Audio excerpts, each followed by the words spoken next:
Hi, my name is Reverend Tarwater, and I'm the minister of Church for Our Common Home, an alternative church committed to the earth, the divine feminine, and the arts.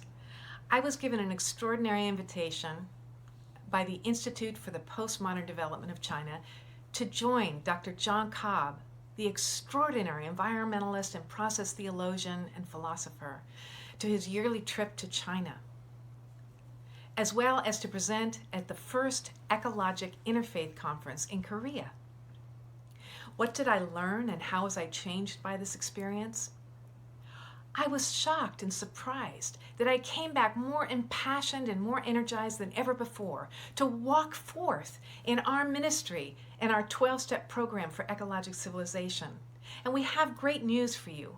We have just purchased a 2-acre farm right outside of Salem, Oregon. And we are going there to continue our ministry, expand our ministry, as we create a biodynamic farm and build an artistic ecologic church to pray for the earth. This is right outside of Salem. We will be near the Claremont School of Theology at Willamette University, as well as the Center for Process Studies. We wish you a happy new year in 2020 and invite you to join us, for we have an internet ministry and you can join us for worship. We provide counseling service and all kinds of programs. We give you thanks for the support that you've given us for this extraordinary year, and we ask you to join with us in 2020. We are now in the 6th extinction of life on Earth, the only one created by us humans. And it's not only a crisis, it's a grand invitation for us to unify with this vision of ecologic civilization and to come together and to love one another in more profound and abiding ways than ever before, not just in the human family, but for all of creation. Happy New Year, and thank you so much. I can't begin to tell you what it was like to walk with him in all these different countries. Just to be around someone who's had that kind of influence, and it's not just intellectual, it's relational. And that he is a process theologian and philosopher, which is all about that everything in the world is about the process of relationship, and God is about relationship. And this is where we went wrong, is we thought that, we were just matter, bumping into matter. He has really not only been like Jesus in friendships to women, in his devotion to his students, in his incredible mutuality and humility. He can talk to anybody regardless of how annoying they are, how brilliant they are, how famous they are. Thanks for awakening me. And he has given me so much support I can't even begin to. It just blows my mind to think about it. I gave him a book once on Mary Magdalene, and he wrote me this long email about he agreed with this, he didn't agree with that, he did blah, blah, blah, blah, blah, blah. At the end, he said, but clearly Mary Magdalene has been much more a part of the Jesus story than I ever realized. Thanks for awakening me. So you can imagine, that was on my refrigerator for a long time. So, but I mean, he is a good teacher because he's not, pouring things into you. He's in the business of meeting people where they are and appreciating them and having this kind of reciprocity and mutuality. He's a student as well as a teacher. He's always a student. That's right, Nellie. It's perfectly said, yes. Okay, so it changed my life. He invited me to be a part of the Seizing an Alternative Ecology Conference in 2015. And I had been serving regular churches for a number of years and was really burnt out. I had been really, I've been the first woman to serve in almost all the churches that I've been in. And it was just, a lot of institutional, political nutsiness. So working on this conference was very, very meaningful. And we had been in a relationship for, many years before this. He had been advising me and helping me in different church conflicts and what have you. So he had been a really good confidant. I had asked him once, because I said, my spiritual director has died, and I'm sure you have spiritual directors at Pilgrim Place. Do you know anybody you would recommend? He said, well, if you want to come talk to me, that's fine. I said, okay, I will. So we have been good friends for a long time. That's great. And then he invited me to write a chapter in this book, which is about the Pope's encyclical about the environment, which was also in 2015. So it's the first and only time I've ever been published, so that was very exciting. And it's a wonderful book about the Pope. So I think something happened to the planet in 2015. there was this sort of convergence of people, both Catholic, Protestant, Americans, and this was an international ecology conference. People around the world are beginning to wake up to the ecologic catastrophe and understanding that it's not just a catastrophe, it's an invitation for growth and transformation as a human species. So, Church for a Common Home was born. So, Wells and I just started Church for a Common Home with the inspiration of the conference and I decided I was going to devote the rest of my ministry to the earth. And we have a counseling center, our home counseling center, which has been supporting the church, and a church that we have been like this, meeting here in our home, and dedicated to the earth, the divine feminine, and the arts. And all along, John has been encouraging me. This was an email that he wrote to me when I wrote him an email. Oh, maybe this was the worst idea I ever had. You know, it's just me and Walt. Me and Walt every Sunday, and nobody comes. What should I do? And he wrote back, yeah, organizing a church was worthwhile. So he's been encouraging me all along, and he is just a testament. He has been doing this work about the ecologic disaster since 1969. And I think if he can do that for 50 years and not get discouraged, then we need to follow and walk forth with him. Okay, so this one of the wonderful benefits about knowing Dr. Cobb is getting to know all of his international students and friends and colleagues. And Zaha Wang and Mei Wong, his wife, are two of the most extraordinary people I've ever met. I've been friendly with them for many years, and they are the two people responsible for making John Cobb a rock star in China. And they are incredibly hardworking people, very inspiring. And they have, with John, opened 36 process centers at major universities in China. There's a Whitehead nursery school in Beijing, and all kinds of different John Cobb workstations and different things all over China.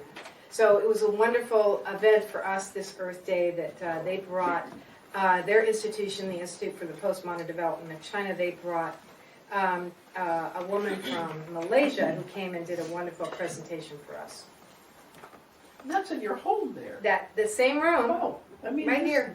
So Dr. Wang, both Dr. Wangs were with Dr. Wang and Yes. Dr. Wong. Yeah, Right there. they were here. There you And go. it was the John Cobb Common Good Award recipient, Dr. Owen from Malaysia, who came and did a wonderful presentation on enzymes. And yes, so it was a wonderful time to be able to get to know Zaha Wang and Mei Wong and friends. And the year before, we invited Dr. Cobb to do a presentation with Dr. Ramanathan at First GU Church, where Len and Jamie are members. Okay, so I thought I would just start with this picture because we have Martha and Walt and I, we've been just fixated on this great reinterpretation of the Beatitudes. Blessed are those that blessed this, and this wonderful idea of a much truer translation would be walk forth, because the blessed be makes it sound sort of passive, and that Jesus is calling us to walk forth into the world. And John is such a testament to understanding that God is in the world, and we need to be interacting and active in the world. But he really is like Jesus, and he really does. I feel that he is a holy man, and being with him inspires me. I feel often when I'm with him that I just sort of put my hand on a current of electricity. What does that word mean, Bonnie? Oh. It means single one. Single one. It means one who communes with God, and one who has their head and their heart walking in one direction. And It yes, does not mean celibacy. it does not. And that's really the problem that we've been in for 2,000 years. I think this is so important that we've been confused. That, Jesus, the single one, was a single man not having sex. Au contraire, he was drinking wine and a big party guy. And he was probably in love with Mary Magdalene and, et cetera, et cetera. So, I'll say welcome to Yes. Leslie. She's Leslie, she just hi. got joined us. Oh my gosh, from Kansas. This is awesome. Awesome, Leslie. Well, wonderful to have you here.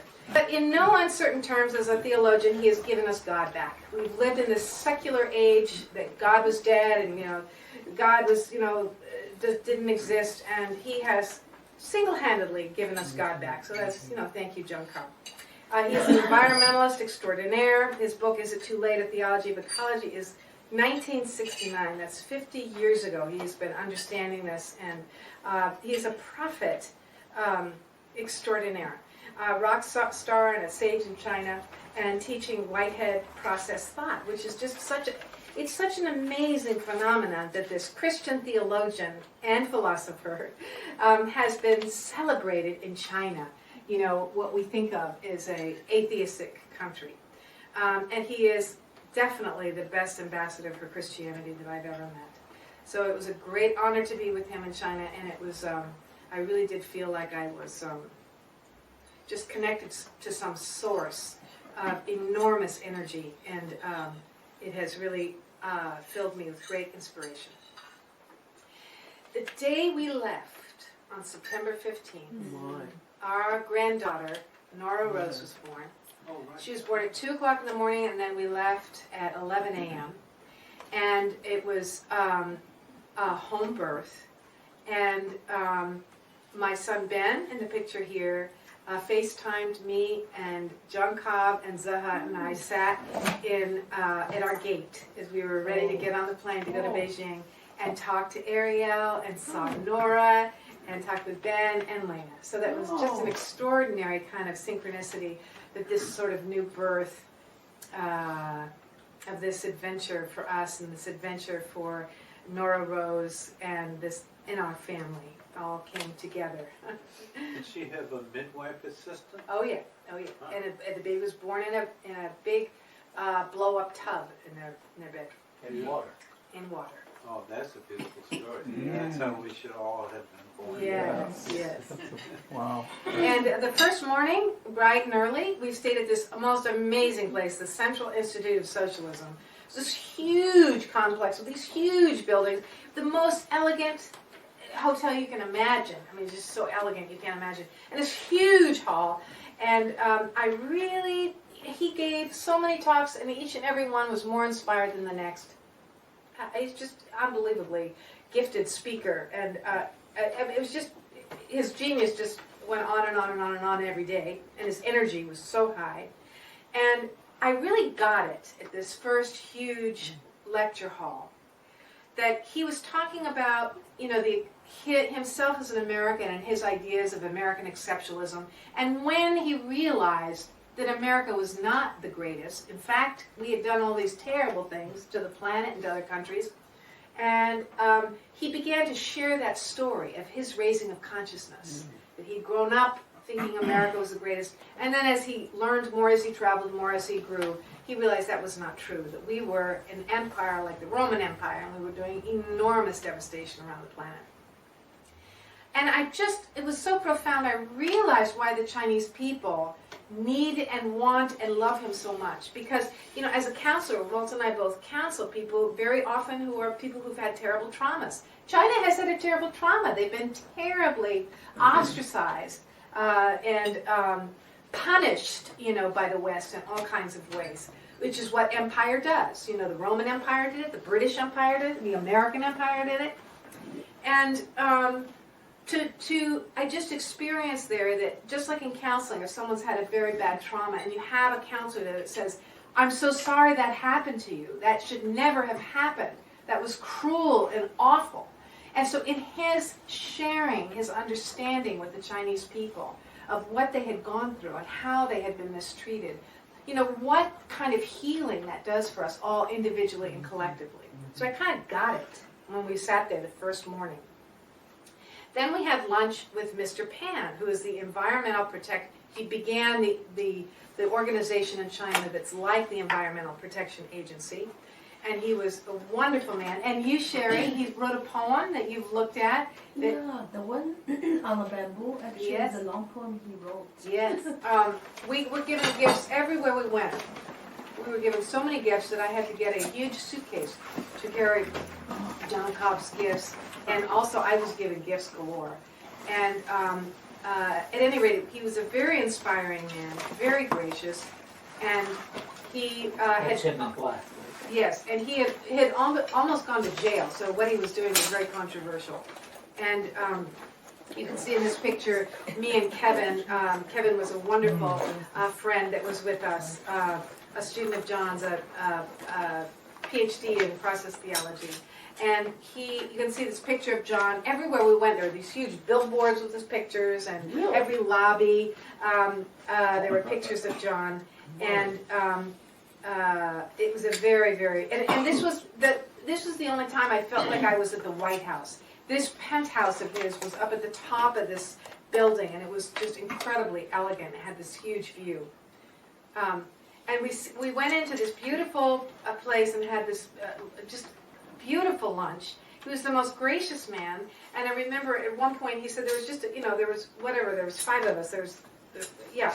And he leaned over to me and said, "Do you have any questions for me?" He spoke really good English. And I said, "Well, I know I've heard John Cobb say that we don't have an environmental protection agency in the United States anymore. We've destroyed it. And perhaps China could be a leader in the world and could offer to be the environmental protection agency for the whole planet, because somebody's got to do it. Somebody's got to figure out what's poisonous and killing our children and grandchildren." And he was very thoughtful about that and didn't say anything. And then when we left, he was and I said, "I'm worried about my grandchildren. There's nobody to protect them from the poisons." And then as we were leaving, he said, I am concerned about your grandchildren, and I will do everything I can. We must work together to make it a safer world." So he was very personable and very admirable. And when we sat down at this beautiful table, John looked at me and he said, "My, beautiful China in China." And then the next day, we went to visit the Vice President of China. So this was a VIP trip. Like it's just extraordinary. I've never traveled like this before. And what was extraordinary about this is John and Mr. Xi are old friends. They visited together every year that John has been going for the last couple of years. And they're both professors of philosophy. So they obviously have a real love and admiration and closeness. I mean, they embraced and were very close. And I think I shared this story in my newsletter, but I'll share it again in case anybody didn't hear it.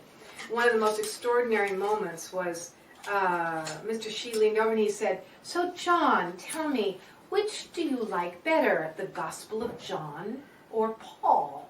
And I about fell off my chair. I can't believe my ears. That this is the Vice President of China who's talking with Dr. Cobb about the Bible, about the Christian Bible. I mean, everything in this trip was that mind-bending. It was that, I found the Chinese people to be so extraordinarily open-sharing and humble and so very interested in the world, and so many having traveled so much and educated all over the world. And I find Americans to be, in contrast, not all, but just collectively, just much more provincial, unfortunately. But it was an incredible visit. And look we're just this small group sitting around drinking tea. And the extraordinary thing about this too is there was no security. We met him at the school where Mei Wang used to go, and where he used to be a professor of philosophy. There was not one gun, not one guard. We just walked into this building and went up the elevator and went into a room. I mean, the Vice President of China. Yes. So we also went to Bill Gates' place. It's not called that, but it's in Beijing. There's several people who are had this center, and it was an international forum on ecologic civilization. Everywhere we went, they're talking about ecologic civilization. They are light years ahead of where we are. Ecologic civilization began the term in the United Nations, and now it's a part of the Chinese national constitution, and it is on the tip of everybody's tongue. What can we do to create an ecologic civilization? It's this unifying vision that the entire country has. It was so inspiring to me, and that's what we need for the planet. We are so far from that in this country. And I was so touched. I was not asked to give a talk at this forum. And then at the end of the forum, Zaha got up and he said, Bonnie, we'd like you to come and tell everybody here about Nora's home birth. We have no such thing in China. And it was such an honor, And so, And then when I shared the story about the baby being born with the midwife and water, and it really created very, animated conversation, and then became a conversation that we had for days after with many of our translators. So they were really taken with that idea. Even way back in the backwoods, they don't have. Oh, I'm such sure a they thing, do. yeah. I'm sure they do. But this is in In the big Beijing. city, yeah. They don't- yeah. they Bill go to the Gates' hospital, place. You know what I yeah. mean? Okay. Okay, so then that night we went to a very fancy restaurant. Beijing. We saw no garbage, no graffiti, no poor people. It is clean and beautiful. And I was there in 1981 and the air was bad. I know the air is not good, in Beijing. The air was beautiful and it was sunny skies. The weather was fantastic because you hear about the air in Beijing is a big city. This woman that I sat next to, so many times my mind was just blown. She is an executive. Yes, yes. This one sitting next to me right here in the black is an executive for Starbucks. I hang my head in shame. This is what we're exporting in the world. They open a Starbucks every 15 hours in China. She's a busy woman. Then I have your coffee. But it's a beautiful restaurant. So China, everything in all the cities we went to, it looks like this. Yes, Sherry? The most incredibly tall buildings, and there's so much building, you just can't believe it. I would just get overwhelmed like, so many people, so much concrete. The same way I feel in LA or in Tokyo or in London. It's the same everywhere. But there's a you can feel the fastness of the growth in China. And I had this dream that I was usually sitting in the front of the bus with John, and so we saw a lot of roads and went on a lot of buses.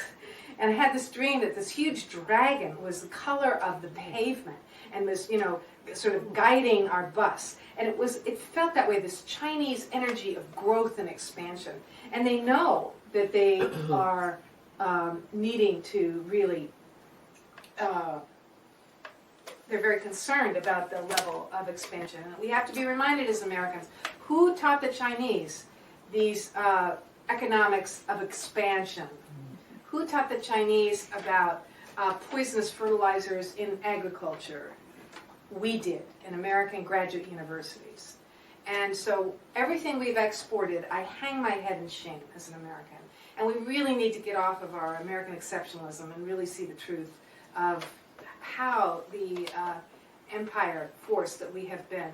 And if China becomes an empire and they do it, it won't be good. And empire force is not good, and it's destroying the planet. So it was overwhelming to be in so many big cities. But I get overwhelmed driving to Los Angeles, so it's the same kind of feeling. Okay, then after we went to Beijing, which you can see is up in the northern part of the country, then we went, and I don't have my glasses. We went to Landu, and it is in this yellow place right here, and I think, Sherry, is this right? It's a Zhejiang province and Hunan province. So we then got on a plane, and we went to Landau. And this is this lovely woman that I sat next to our first evening there. We had a banquet twice a day. The most delicious food you can imagine, lunch and dinner. These beautiful banquets.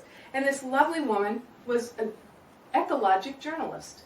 And we're chit-chatting, and we're talking, and she says, and I understand you're going to give a presentation tomorrow. And I have to go back. I had written a presentation about Church for a Common Home.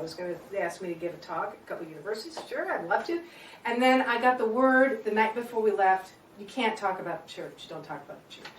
So I was up in Claremont at midnight redoing a PowerPoint to send to Zaha before the morning before we left. This is all the same night that the granddaughter was born. It was a pretty intense night. And so I decided, I just went to this incredibly inspiring intentional community conference about Camp Hill and about Rudolf Steiner. And so I thought, I'm going to talk about Camp Hill, because Camp Hill is about intentional community, it's about biodynamic farming, and our counseling center, our Common Home Counseling Center. We can talk about how process theology is all about the process of relationships, and biodynamic farming. It's not just with human, but with all creatures. And so I thought, okay, we'll make this work. So I put that together. So I was telling her, yes, I just went to Camp Hill. I went to this conference in New York, Hudson, New York, and I went to 6 different Camp Hills. It was so inspiring, changed my life. So I'm going to be talking about biodynamic farming. And Camp Hill is a place where they take care of special needs children. There's an understanding that everybody has special needs, everybody has special gifts, and it was the most loving community I had ever visited. It got my attention. And I came back, I called Walt and I said, Walt, I don't think I'm ever coming home. I want to stay here. Wow. And if I come home, we're going to start a Camp Hill in California. So, I mean, it was really a powerful experience. So, I'm telling her about this, and then she looks at me, she says, oh, she says, you know, I was just volunteering with a woman just outside of Shanghai. She wrote a book about Gandhi that was translated into Chinese. She is going to start a Camp Hill in China. It's like, oh, are you kidding me? There's 1.4 billion people in China, and there's one woman who's starting a Camp Hill, and I sat next to a woman who just was volunteering there. So this felt like a God thing to me. This is a God thing. This is like, I couldn't believe it. I still can't believe it. Okay, so as you say, I have her name. This is her right here? This is her. And this is the name of the woman who's going to start the Camp Hill. So I have her email. We'll start being in a relationship. And Martha and I are talking about, we're going to do it. Yes. We're going to do Camp Hill in some version. Yes. So she, We know that was Camp Hill. extraordinary. So then the next day I gave this talk, and it was at the Landu Conference on High Quality Green Development and Ecologic Civilization at Yeoju College. And I began, of course, with Rudolf Steiner and Alfred North Whitehead. And John Cobb is the major interpreter of Alfred North Whitehead. And he is a very important philosopher. He was a physicist and mathematician. Because he basically said, we got this all wrong the last couple hundred years. And God is everywhere. And everything is relationship. And everything is interconnected. And so thank you, Alfred North Whitehead. And then Rudolf Steiner, who Rich is a great student of Rudolf Steiner, has given me books, and he's one of my connections to my new passion of Rudolf Steiner. And he started Waldorf schools, and he started organic farming. Hello, biodynamic farming was the first influence of this concept, and nobody knows this, that he is the one who started it. So there's so many ways in which, and he had all these telepathic experiences and parapsychological experiences, which is why he's been banned from the university. Why none of us have studied him is because he had all of these incredible fruits of the Spirit. And so I am passionately learning and sharing about Rudolf Steiner as well as Alfred North Whitehead. And it's, to me, it's not an accident. They were both born in 1861. So he lived 25 years longer. Yes, he did. Karl Koenig was a disciple of Rudolf Steiner, and he was a pediatrician and a Jew. And in 1939, he left Vienna, so he didn't have to get killed. Yeah. And he had been working with special needs children, and he took many families with special needs children to Scotland.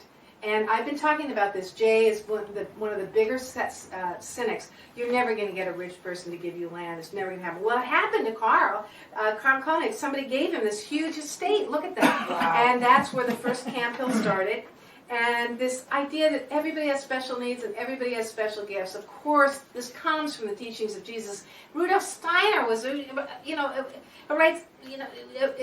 left the theosophy because everybody was saying, oh, the far superior mystical, everything is from the East. And he said, well, in fact, I've had all these Christian experiences, and Christianity is a really mystical, wonderful religion too. So I feel very simpatico with Rudolf Steiner in that way also. And they are now about 100 communities around the world. And this simple idea that societies change when groups of people start living in new ways. Amen to that. So this place, I'm showing you a few of the slides that I showed in Simon. Camp Hill Kopek, this biodynamic organic farming, intentional community. This herbal garden was one of the most beautiful places. It was so holy. Could just feel all the nature spirits dancing with joy. So magnificent. And this idea of biodynamic farming, where that we have that the farm is an organic whole, like the concept of Gaia, the earth is an organic whole, and these my hosts, they were so hospitable and charming, and they served us yogurt made there on the farm, and of course they put the cows' names on the yogurt because they're in relationship with all of the animals. So we have Myrtle, Letty, Root, Irma, Fanny, Julia, Veronica, Padma, Lucy, Quiet, and Tiffany. So we thanked all of them, and we prayed at breakfast, and it was just a beautiful, beautiful experience. Still? There's 6 Camp Hills in the Hudson area. This is Copeg. Yeah, we know Cope Oh yeah, well. yeah. And I was This asking is Rich it. if he recognized these two fellows. Yes. Okay. They were just as wonderful and hospitable, and so you've been there. We lived right there. You lived in We Copeg? didn't live Yeah. in Camp in Hill, but Hudson Rich lived area? right next door in Yeah. Harlemville. So beautiful. Yeah. It is God's country. Yeah. So fabulous. Okay, and then of course we've been talking, and I've been so influenced and studying with David Spangler, the co-director of Finhorn. And this is a place that prayed for sandy and fertile soil, and the chemistry of the land changed, and it became a miraculous paradise. So I believe in prayer, and our church is dedicated to building a church to pray for the earth. Did you visit Finhorn? No. Okay. So I thought that's just some of the presentation that I gave in China. Got it. I would Okay. share that with you. Okay. And one of the highlights of being there in Landu, Mei Wang is the picture on the top. And she was not with us the first part of the trip because they work so hard you can't imagine. She was in another part of China doing another conference. But these are all of her students from the Dr. Cobb Academy Sunshine Eco Village. Wow. And they drove 5 hours to visit with Dr. Cobb.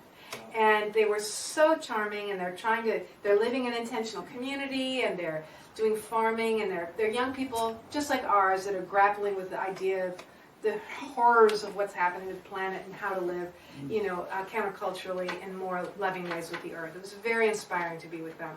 And as you can say, we're all lifting our glasses and constantly saying Ganbei and giving toasts. That was a constant everywhere we went. Was it alcoholic or? Yes, it usually was. Yeah. So you just kind of pretended. Yeah, I had water. So Very strong. some little bit, very little. One, Yeah. one go. Len, tell them you were in China for.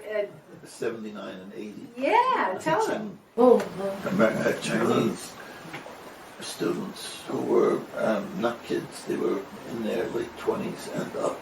These were people who were studying English so that they could eventually travel and be in state fairs and sell American companies' Chinese products. So happy to hear that the air smells so good, because in 79 and 80, Yes. the air was very bad. Yes. And always, it was, we meaning the foreign experts. I was not a teacher, I was a foreign expert. And we foreign experts always traveled in groups of maybe a dozen or more, being brought to factories, farms, schools, hospitals. And everywhere we went, they would say to us, we have been through the hard years, but now we're doing much better. Please advise us. And we were there to advise them. And very often we would say, on the way into this carpet factory, we noticed the water running out of the factory in bright, vivid colors, full of dyes, poisons, and the smoke was gone. You really should do more about ecology. And at that point they would look down, oh, well, here we go again. Yeah, first we must catch up with the 20th century, then we'll worry about ecology.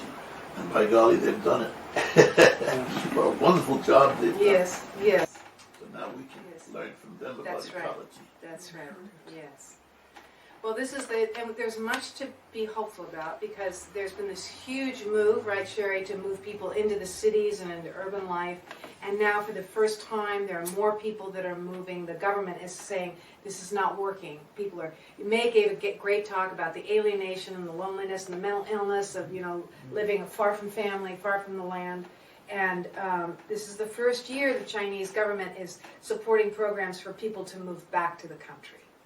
So that, and we visited several places, these reemergence of villages where they were creating places for indigenous communities to thrive.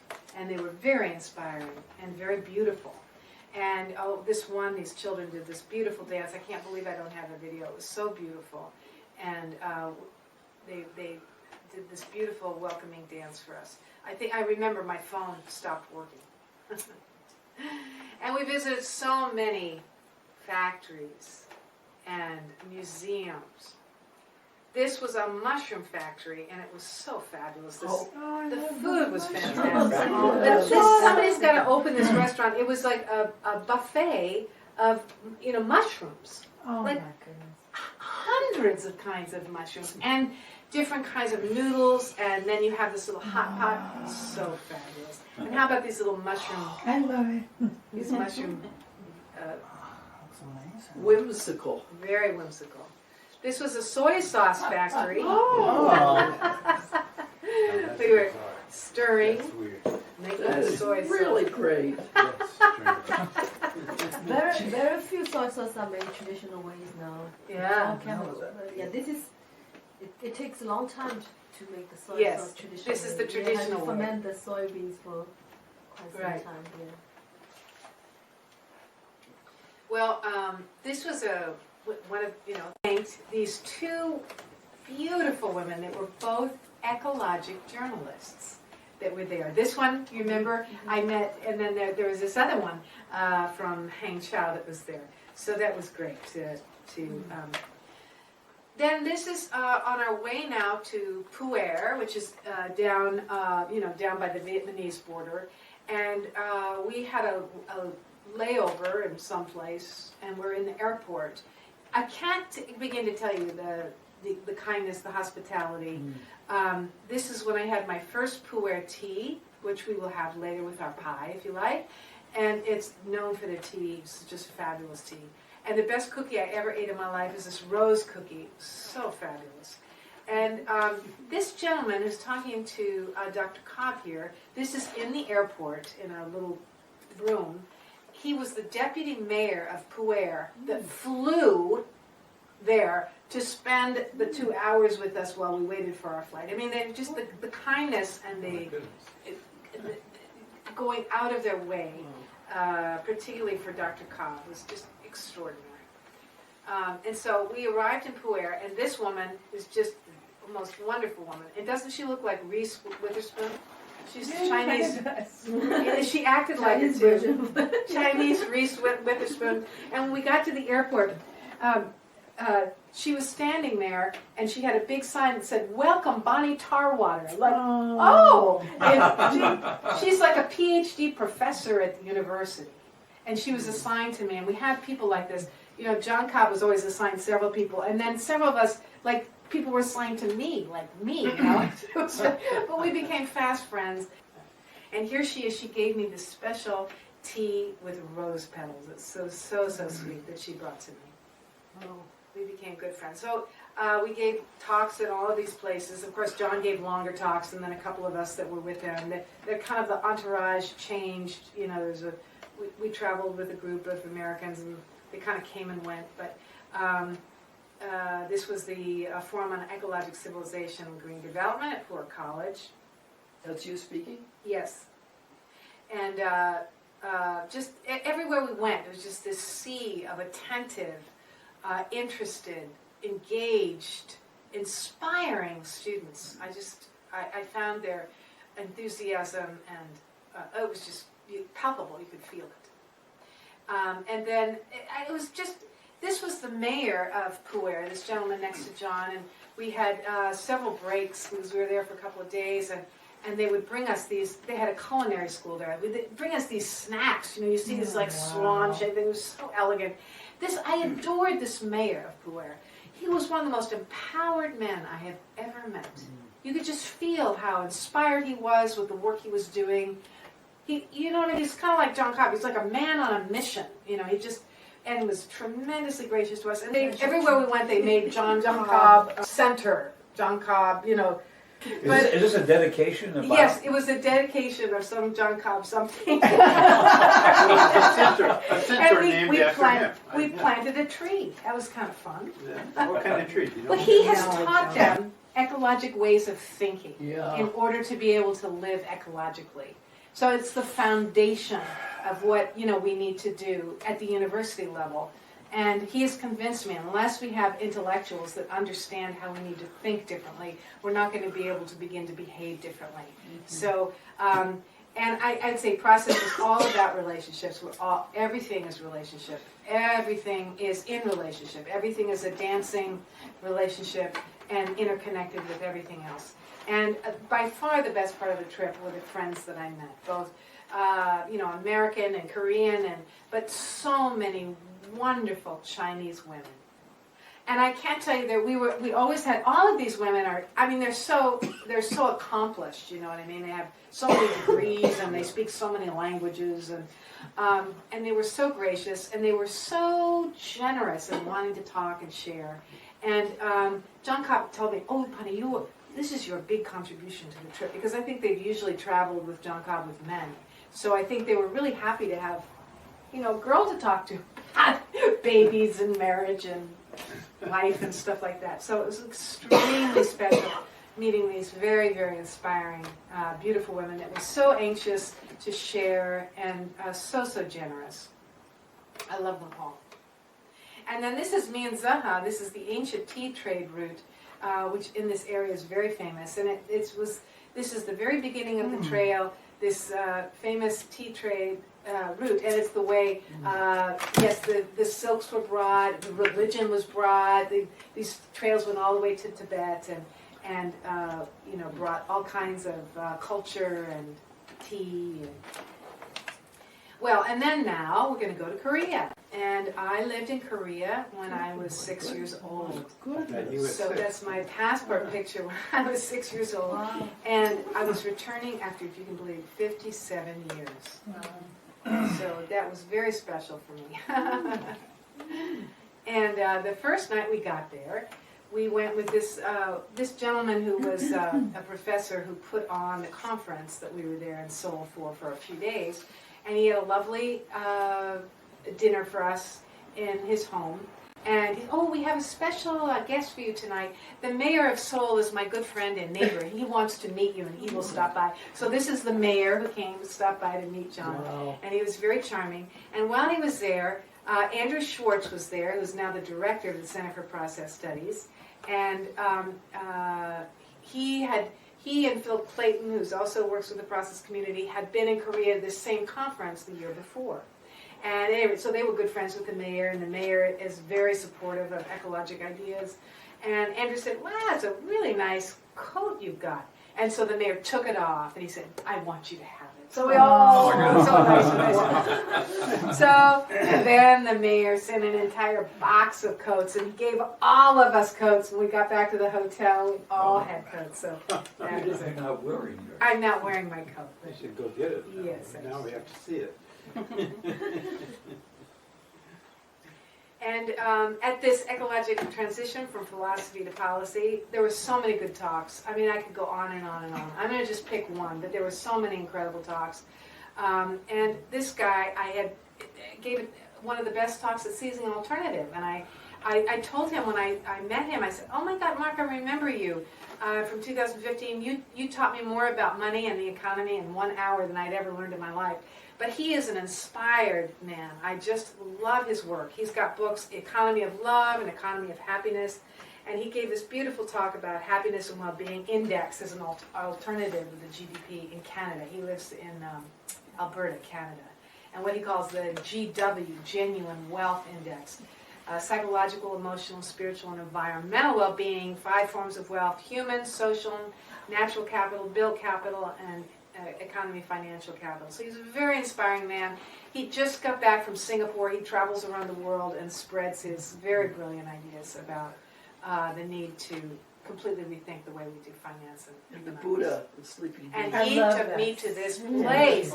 He took me, he had found this incredible Buddhist temple, and he took me. The next day was, I think, one of the most extraordinary days of my life. on October 2nd. But I wanted to just give you the itinerary of this one day, because this one day, as it turned out, everybody else was touring, and John had this back-to-back mega day, and it was me and John all day. So John has had many of these days in his life. This day really blew me out of the water. Okay, so at 9 a.m. I had just been inspired by Mark, and we stayed in the same hall.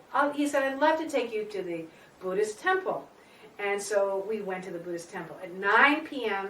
we met with the Premier of Korea. Then we hustled and went to this seminary, this Presbyterian seminary, where he gave a lecture at the Hansing Graduate School of Theology. 12, we had met, the host took us to a restaurant. At 1:30, and this happened all over the place, John can just take his shoes off and lie down on a couch or sit in a chair and go to sleep for 20 to 30 minutes. He does it. But he would have these like little prayer times where, and the dean was very nice. Oh yes, I thought you could just rest in here. Oh yes, this is perfect. He slips his shoes off, puts his feet up, and he's out. He's out in 1 minute. And so he was there, and then they took me for a tour of the seminary. And then at 2:30, we went to the home of a Korean philosopher, which is the most extraordinary experience, I think, of the trip. And then we had a dinner with hosts from a church. John gave a sermon at this famous church, Kwangdong Church. Then we had a gathering afterwards with many, many gifts that were given to him.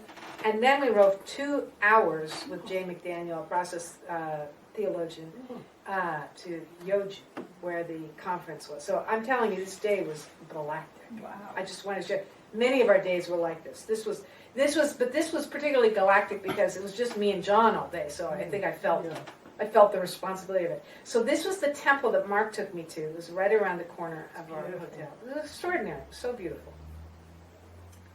And this is the philosopher who is considered to be the most famous and important Korean philosopher. But he's written 90 books. And we went to his home. And when we got there, it was raining a little bit. And it was like the paparazzi were there. There were all these movie cameras, and it was intense. We got out of the car because he is so famous, and they knew John was so famous. Like every media outlet in Korea was there. So we got out of the car. It was like, I was like, I've never had an experience like this. You know what I mean? It was just the whole thing was so like in another universe. And then he was so charming, spoke perfect English, and he said, before we go inside, I'd like to introduce you to my chickens. And he's got this this little garden in his house in downtown Seoul, you know, and these chickens. And so he takes us over to the chickens, and right next to the chicken coop, there's this beautiful rock that's carved with flowers. He said, this is the tomb to my beloved chicken. She died. And John said, very attentive, oh, she was like a pet? Oh no, he said. She was much more than a pet. We loved one another. I loved her so much, I wrote a book about her. And of course I said, is it in English? I said, no, it's not. So we have to get this book and translate it in English.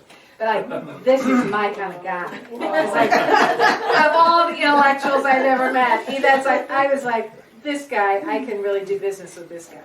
So he came. There's a singleness of purpose, a singularity. In Yedaya. With this chicken, Yedaya. There it is. Yes, there it is. That's a In good relationship. example. Right there. Yep. He walked forth in love with his There you chicken. go. That's right. So we sat down. His wife was there. His son was there. Many other students were there. All of these cameras were there, and they sat at this, in this, beautiful office library, and they talked for like hours. And at one point, John started talking about God's unconditional love for all of us, and I lost it. I just lost it. And I started crying and crying and crying. And this beautiful woman, and I kept thinking, who's this beautiful woman? I kept thinking, she must be a movie star, because she had these expensive clothes on, she was beautiful. And at the end of the day, she said, I feel as if I've spent the afternoon with Jesus and Liatsu. And it was like that. It was like that. Right. And so when I'm like weeping because I just can't handle it anymore, the profundity of everything they were talking about, it it touched me so deeply. And when John starts talking about God's unconditional love for all of us, I can't handle it. I just break down. So I'm like, crying, and everybody's, doing that thing, like acting as if that's not happening because it's kind of embarrassing. And then she comes right to me and she starts talking to me, and I start like asking her. I do this like interview thing that Walt always accuses me of. I start asking her questions like to try to get out of my feelings. Oh, you speak good English. Have you been to the United States? And she goes, oh yes. I lived in. And I said, where did you live? She said, oh well, I got an MDiv at Yale, and I got a PhD at the University of Boston. But she was a vision of loveliness. The whole day was just extraordinary. What was her job there? She was just a devotee of this famous philosopher. So then we went this 2-hour journey. And one of the best parts, too, was I got to know all these people in the process community that I didn't know. Jay McDaniels I had not really ever spent any time with, and spent these long bus rides. And so I got to know some of them. Picture? He's not in there. This picture is of me giving a talk at this is the first Interfaith Ecology Conference ever, to our knowledge, at Yeoju, and it's a few hours south of Seoul. And this was the people that were the presenters in my track. And the track was on Hearing the Voices of the Earth, and I talked about dreams. And it was a really terrible experience. And I have to tell you, there were so few women at this conference. And I was the only, I'm used to being the only woman everywhere I go, but it did not feel supportive of me, if you know what I mean. Yes. And my dream talk felt like it was being kind of like marginalized, like it wasn't important or something. And anyway, it was not a good experience. You know what I'm saying? I was just like, I do know what you're yes. saying. Okay. So there was wonderful things, but and it was a wonderful conference. But it's the first time they've had it, and there was just not enough women there. But there was this beautiful woman, and she was a VIP. She is the first woman president of the Parliament of World Religions, Audrey Kitagawa. And we became good friends because, we sat at the VIP table with her, all the meals. And she was a wonderful woman. And she asked if she could interview John Cobb. And so we had this afternoon where everybody went touring, and we spent a few hours where she interviewed him. It was just her, John, and me. All these people set up the stuff, and then they left. And I watched her just completely have her consciousness raised by John Cobb. By the end of their interview and talk together, she was mesmerized by his keynote address. She mentioned that. I really hope, and she talked about the next parliament may be in Korea, which would be very exciting because it's never been in Asia, and that she really, I think, is going to make it more about ecologic civilization. And these are, we won't see them, but... Yeah, the drumming and the dancing work. Oh, let's see. Yeah. You can see. Hey, neat. Oh, beautiful. You can't hear it, but But you can see them. All right, that's great. Sean is the man. That was beautiful, bro. What's he got on? Yes, he was into it. What's he got on? Is A that, kimono. did he got there, or did he bring it? No, they just put it on They him gave for the it dance. Is Yeah. it, Okay, now how do we get out of here, Monica? And the welcome speech was by John. Oh yeah. Oh yeah. He gave several talks. So there were many, many beautiful musical events and everything else. And I just included this picture. It was a huge conference. There were, 500 people from all over the world. This, I want to just show you, this was just the group that came to say goodbye to us when we left on the bus. And I have a copy of, this is the declaration that John wrote, and you can have a copy that's quite inspiring of, sort of how we can move forward. oh, wonderful. so Oh, that's thank you. What a wonderful Yes, gift. that is a lovely gift. That's Yeah. really sweet. And this was our, on our return home, I saw this billboard and I said, oh, John, I want to take your picture in front of that sign. I'll get one for one. He said, I won't let you take my picture unless you get there with me. So, Thank you. Genius is born crazy. Who's this? Now this week, John Cobb was just here for a few days at the American. He was our house guest, and he came to the American Academy of Religion conference. And Dan McKenna is the one on the left, and he is he's the Ralph Waldo Emerson Chair at Harvard Divinity School. And I took him and John Cobb to lunch. And Dan has been really inspiring to me. I've just read all of his books, and he is a scholar about intentional community, and he's the one that invited me. He's now the president of the Association for Intentional Community, and is a scholar about Camp Hill and about intentional community, and has written extensively also about Rudolf Steiner and others. So I really wanted him and John Cobb to meet, so I took them to lunch, and that was really a great experience. And Tandeka, who's a famous Yeoju, who has created Loves Beyond Belief, wanted to see John, so she came for breakfast. And when she came in, John said, the two most un-Unitarian Universalists that I know. I thought that was very cute. So that was just this week. And Wow. The most un-you, so I think just in wrapping this up, just this idea to walk forward and his generosity to me, he wrote, and it's a message to all of us. God is always calling us, but sometimes it's intense and dramatic. And I think God has great hopes and plans for all of you. And what a beautiful message. And I had a really powerful dream about John recently, and that he was resurrected. And he said, we're going to have an interesting future. So I just have a sense that wherever we are, John Cobb's spirit will be with us. So, how has I changed from the trip? What did I learn? I just walked forth.